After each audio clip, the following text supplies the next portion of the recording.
Hello, everybody. This is Joseph P. Farrell with news and views from the Nefarium on Thursday, very late on Thursday, September 22nd, 2016. I want to talk about the recent quote unquote mistaken American bombing of Syrian forces, the Russian response, and some very disturbing news out of Germany that you may not have caught.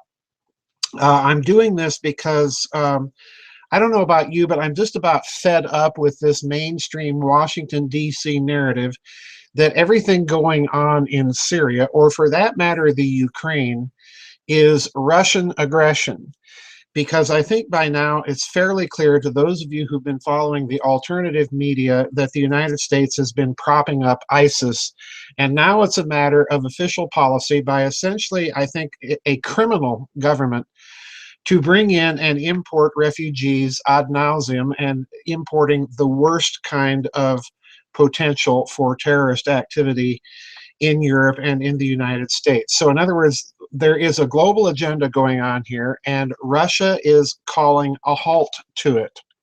And that's really what I want to talk about. I'm going to start out with a story from Fars News. Now, normally, I would not even be talking about any news whose source would be things like Al Jazeera or Fars News.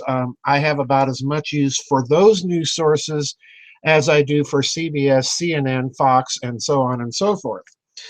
But in this context, it's the context of the rest of the story that I think gives credence to what Fars News is saying, but I'll let you be the judge of that. The headline from Fars News is 30 Israeli foreign intelligence officers killed in Russia's Caliber missile attack in Aleppo. Now, this is important because after the United States supposedly mistakenly bombed Syrian military positions in and around Aleppo, Russian warships targeted a coordination center in Aleppo with their Caliber cruise missiles, all right, and took out that facility. And now it's being claimed in Fars News that a number of foreign intelligence officers were dead as a result of this attack, including some Israelis. Listen to this, quote, "The Russian warships fired 3 Caliber missiles at the Foreign Officers Coordination Operations Room in the Dar Eza region and in the western part of Aleppo near the Samam mountain, killing 30 Israeli and other Western intelligence officers," the Arabic language service of Russia's Sputnik news agency quoted battlefield sources in Aleppo as saying on Wednesday. So in other words, ultimately here, the source is the Russian online magazine Sputnik. The operations room is located in the western part of Aleppo province in the middle of sky-high Samam mountain and old caves. The region is deep into a chain of mountains. Listen carefully now, several U.S., Turkish, Saudi, Qatari, and British officers were also killed along with the Israeli officers. The foreign officers who were killed in the Aleppo operations room are directing the terrorist attacks in Aleppo and Idlib. All right, and that's it from Fars News. Now, notice this: American, Turkish, Saudi, Qatari, British, and Israeli.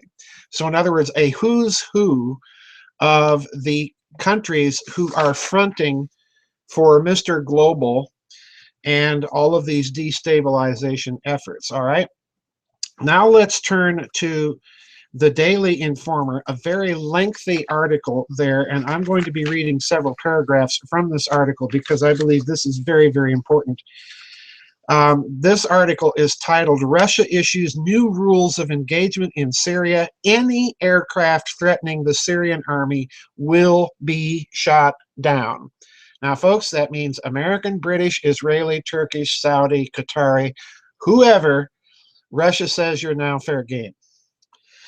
Quote, "After the United States and coalition aircraft attacked Syrian army positions by mistake, which killed 62 and injured over 100 Syrian soldiers, Russia says the next mistake will be the pilot's last, as new rules of engagement are now in effect. The Russian Defense Ministry said that the aircraft which carried out the bombings excuse me, had entered Syrian airspace from the territory of Iraq. 4 strikes against Syrian positions were performed by 2 F-16 jets and 2 A-10 Warthog support aircraft added.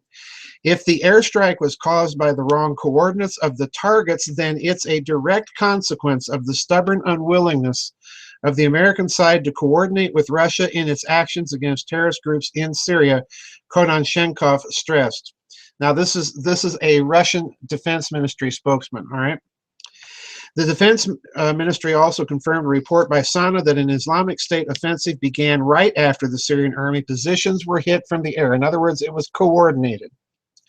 Immediately after the airstrike by coalition planes, Islamic State militants launched their offensive. Fierce fighting with the terrorists is currently underway in the area of the airport, where for a long time humanitarian aid for civilians was parachuted. Now, in other words, folks, what I'm suggesting to you here, and what I think the Russians are making very clear, is that the airstrike, or pardon me, their missile strike on the command center at Aleppo was in response to this mistaken bombing of Syrian army positions, which was coordinated with a new ISIS offensive against the Syrian army.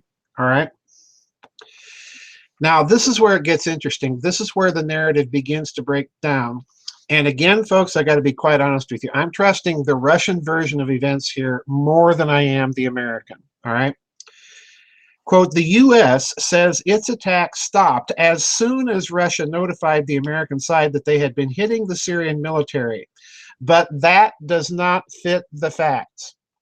According to both Russian and Syrian army reports, the American jets were repeatedly told that they were attacking the wrong side, but continued attacking until aircraft were painted by Russian S-300 anti-aircraft missile systems.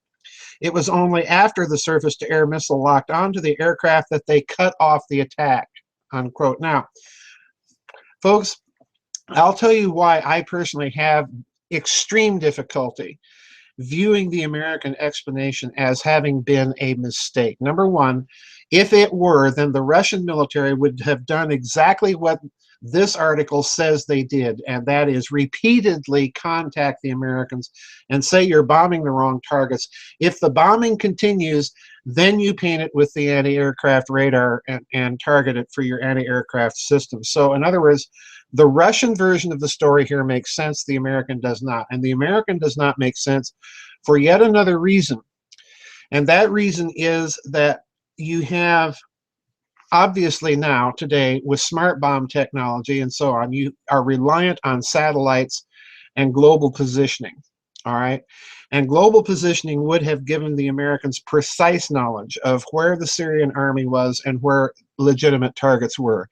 So in other words, I'm simply not buying at a surface level the American explanation. All right, now let's continue.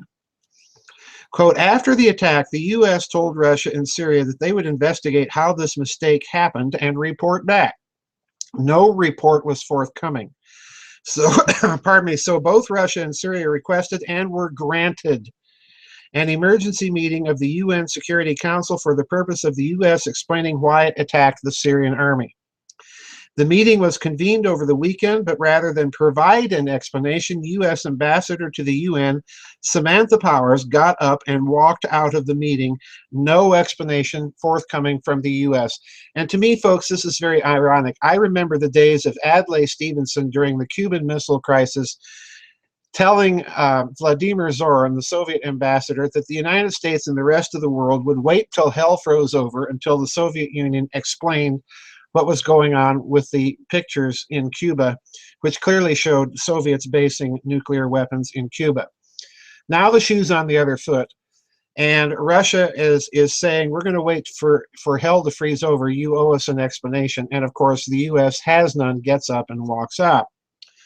Now, this is going to be significant in a moment, because at the very end of this, I'm going to suggest that there might be a very, very delicate dance and game going on here.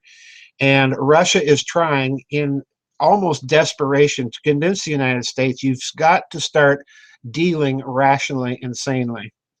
All right. Quote, we are reaching a really terrifying conclusion for the whole world that the White House is defending the Islamic State. Now there can be no doubts about that, unquote. The RIA Novosti news agency quoted Russian Foreign Ministry spokeswoman Maria Zakharova as saying, now, folks, that's a bombshell.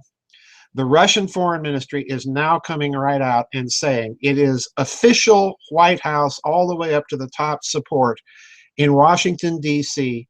for a group of people that it itself has identified as a terrorist organization. So in other words, it's the old double game, and this is the same group of people importing, behind all of these refugees, importing ISIS into their countries. This is a suicidal policy, and for those of you on the left, don't bother writing me. I'm tired of hearing from you people. The U.S. and its coalition are, in fact, and again, this is Russia, covering for ISIS, and then the end for that is near. Russia issued new rules of engagement today, instructing its air forces and surface-to-air missile batteries that they are to shoot down any aircraft threatening Syrian army forces. So the next mistake by a U.S. pilot will very likely be the last mistake that pilot makes. Once the S-300 anti-aircraft missile system locks onto an aircraft, there is no escape and no defense. The system cannot be jammed, and its missiles cannot be fooled by flares or chaff. And S-300 absolutely, positively will hit and kill any aircraft it is fired at. Now, let me stop before I continue with my last article here and suggest what's going on. We know that the United States, at least a faction within the American government that has been there prior to 9/11, has been in bed with terrorism. It has been in bed in close consultation with the Saudi government, and we know what they stand for. We know that this has been at least the case since 9/11. You know, if somebody had asked me in the days or weeks or months or even the first couple of years after 9/11, if it were possible that we would ever have a president in the White House by the name of Barack Hussein Obama, I would have laughed at them, all right? And that tells you that something is up. But I want to caution you about something else. Russia has very, very deliberately been revealing the fact that it can interdict and interfere with NATO electronics communications and control systems almost at will. This began with the USS Donald Cook incident. It continued when the Russians made their first intervention in Syria and shut down NATO communications.